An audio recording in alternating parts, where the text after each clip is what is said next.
Shalom, selamat pagi Bapak Ibu dan saudara-saudari sekalian.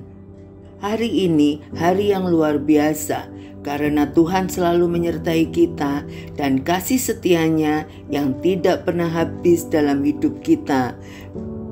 Mari kita berdoa untuk siap mendengar renungan firman Tuhan. Selamat pagi Bapa yang baik, kami bersyukur untuk hari yang baru dan berkat yang baru pada pagi hari ini.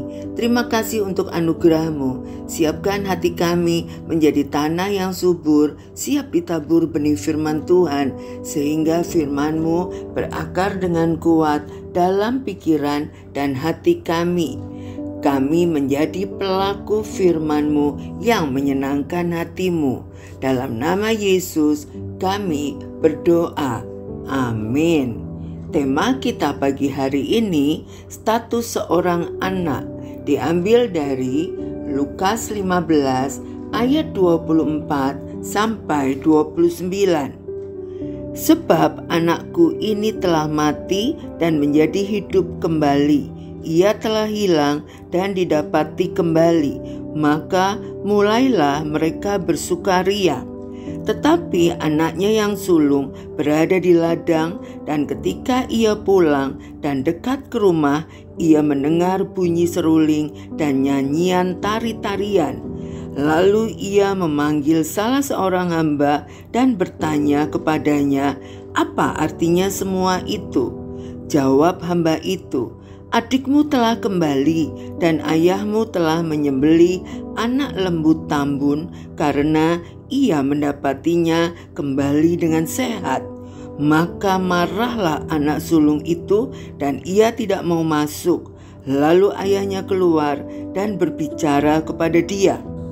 Tetapi ia menjawab ayahnya, katanya, "Telah bertahun-tahun aku melayani Bapa dan belum pernah aku melanggar perintah Bapa.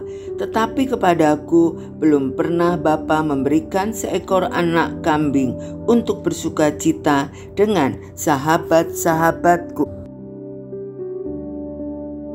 Setiap kita menyandang status seorang anak.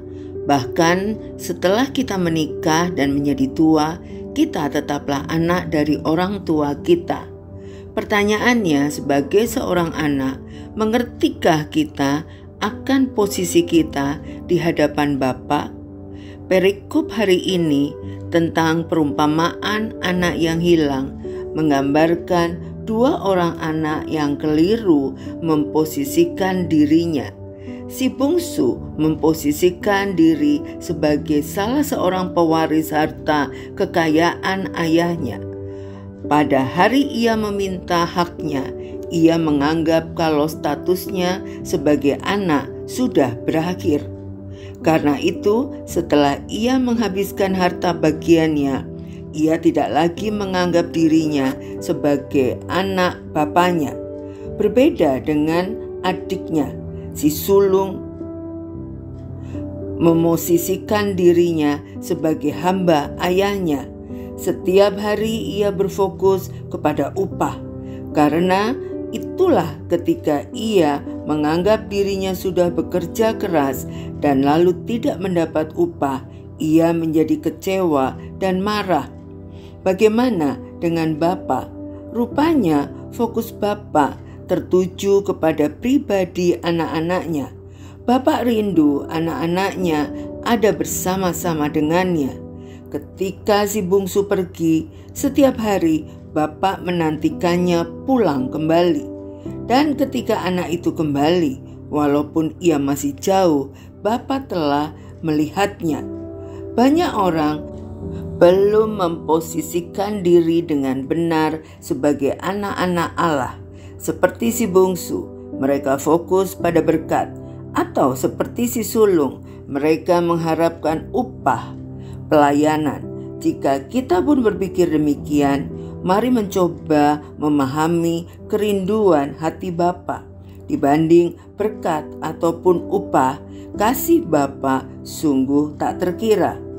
Kerinduan hati Bapa adalah kita selalu memandang wajahnya dan bukan terus memperhatikan apa yang ada di tangannya.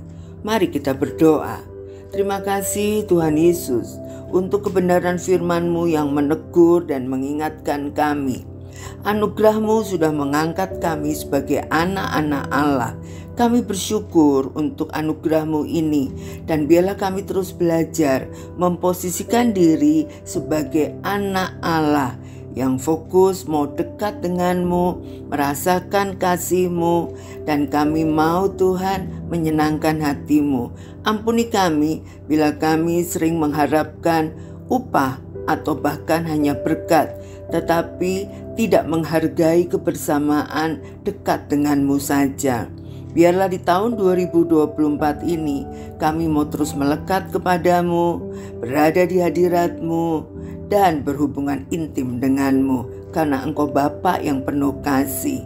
Dalam nama Tuhan Yesus kami berdoa dan mengucap syukur. Amin. Selamat beraktivitas.